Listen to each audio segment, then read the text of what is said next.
now we are on to our final presenter, sort of. Kenny and I will go after him, but it's Michael Sweigart. And I got to tell you, I am getting this product. I love this product. If you have a pet and you don't want pet hair sticking all over your clothes all the time, Michael has the product for you. So welcome, Michael. Tell us all about it.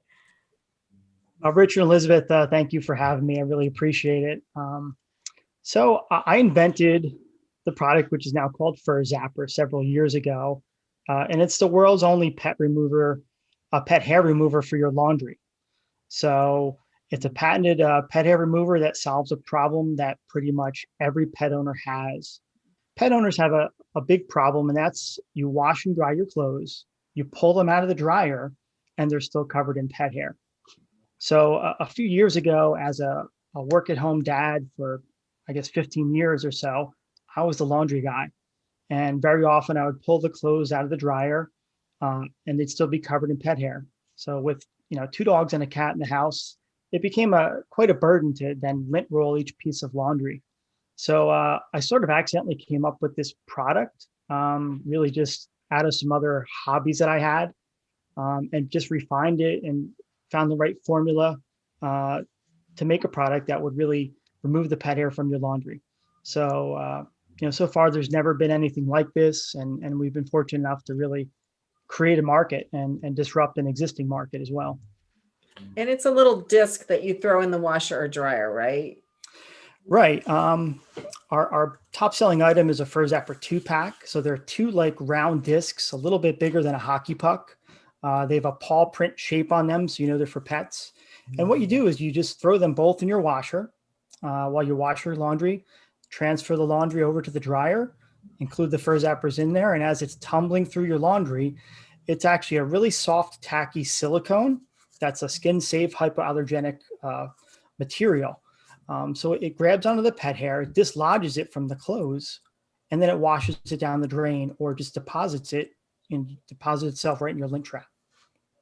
So it's really no additional fantastic work. I'm dying to know what kinds of hobbies you had that led you to this invention, but we'll just leave that for now. I guess I'm kind of curious what your marketing strategy is going forward. Are you selling primarily online or also in brick and mortar stores? We're both. We've really done well on a lot of the online sites like Amazon, Target.com, Bed Bath & Beyond's website, and sites like the Grommet or Zulily. But we've really, our first customer, believe it or not, our first big customer is Walmart. So we are actually in every Walmart store throughout the U.S. Wow. So Dave, do you have a question? Yeah, no, it's a fascinating business. I was going to ask about distribution channel, but the big question is, manufacturing and distribution, the challenge can often be operating cash flow and how you kind of manage both levers, the push and the pull of, kind of like creating the enough inventory that you can distribute, but then having that sell so you can get the money back so that you can create even more product. How do you go about kind of managing those two almost opposing forces, Michael, and the tension there? That's a really good question. And it is part of our everyday challenges that we're dealing with, from the beginning a few years ago until now. So, we sold a lot of product over the years. We've managed to work some really good contracts with our manufacturers that give us some terms on payment. So that kind of floats our money a little bit longer. And we try to obviously not give the customers that owe us money too much terms as well. So, but yes, that is a challenge, especially as we're stocking up and building inventory. We can only build it so much before running out of money. So it is a real life challenge. So it's a balance. It's something we look at on a weekly basis. We check, sell-throughs and inventory counts. We look at monthly and yearly trends. The product sells really big on the holidays. So we try to ramp up the inventory, several months leading up to that as well. Yeah, stocking stuff for as long as it doesn't get stuck in the stocking, right? Right. So Christian, did you have a comment or question? I'm just curious, how did you figure this out? Do you have a degree in chemical engineering? Is there, what motivated you to put silicone, inside your laundry? Because it's something that I wouldn't have thought of ever. Right. Well, it's a really interesting story, at least I think it is. So I am not, I don't have a degree in anything chemistry related. I've been in advertising for the past 20 years. I've owned a couple small advertising agencies and marketing firms, mostly online marketing. So one of my many hobbies, I had done some work in sort of like the special effects side of business. So I worked at Six Flags and Fright Fest. So I'm out here making zombie masks and painting people up just because it's fun and it was interesting to learn. So simultaneously, as I'm doing laundry, I'm realizing that there's pet hair all over everything. And I'm looking online. I'm asking friends and family, like, how do you solve this? Like, there has to be something that takes this off there. And I tried everything available. People recommended rolling up foil balls and throwing them in your dryer or tying rubber gloves together. People had a lot of crazy ideas. So one day I was actually working in my workshop area with a silicone mask, and I dropped it on the floor and I picked it up and it was filled with pet hair because my pets were always down there. I said, wait a minute. So I actually threw a zombie mask into the washer and transferred it into the dryer and found out that it was really effective at grabbing onto the hair and dislodging it. And to date, that was, up before the finalization of this product, that was the best solution I had. So once I found out that silicone had the right properties, meaning it's really a fire protected product, it's not going to burn or melt. Plus it's very skin safe and doesn't have any allergies. I really just worked on finding the right formula. So I wanted it to be soft and pliable. I wanted it to roll around with your laundry and interact with it and pull the hair out.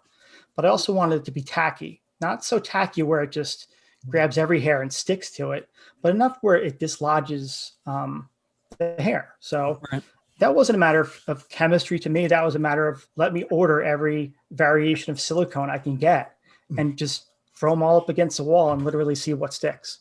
Awesome. That's great. Well, and it's a message for our inventors out there that, this could be you. Sometimes we find things that kind of surprise us and solve a problem that we really didn't know, but it was interesting to hear about how this was created and look at what's come of it. So. And let's talk about market size for a minute. How many people just in this country own pets and do their own laundry? Well, there are about 76 million dog owners in the US, households, and there's about 68 million cat owners. So there's quite a few just in the US alone. So the market's phenomenally large, and there are very few non-shedding animals that people take into their homes. There are a few, but typically every household needs this because they don't even know there's a solution, or they need to find something for it. We're just on the shelf and they see it and they buy it. Have you thought about any of like the home shopping network kinds of programming to sort of, for advertising purposes? Well, we've been on Shop HQ recently, and we've also been on QVC 4 times. Great. So we've done really well on that, and some overnight spots as the testing goes. Great. So that's done extremely well. Excellent. Well, I know it's something I'll definitely use. I mean, I can pull a black sweater because, back in New York, everybody wears black all the time. And there's a little white cat hair on it. It's like, what? I just pulled this out of the dryer. Right. So our last question, how did you come across the name FurZapper? Well, we wanted to find a name that really kind of just focus on what the product does. So we wanted the name to say what it does. So it's fur, obviously it's pet fur, also works for lint and dander and other things, but fur was the biggest offender to laundry. And zapper was just a nice, strong phrase. It's a hard, thick phrase that kind of just demonstrates that it's taking care of it. It's zapping it, it's removing it. So we probably had 100 different names to choose from, and we just narrowed it down to that one. Okay. Well, I think that's an excellent name. So go to his FurZapper.com. FurZapper. yeah, go to FurZapper.com and get your fur zapped, Right. and everybody will be happier for it. So So, thanks so much, Michael, for being on the No show. problem. Thank you. And we look forward to your continued success. so Thank you're you. listening to Passage to Profit, the Inventor Show on WOR 710 with our special guest, Dave Carvajal, and we will be right back.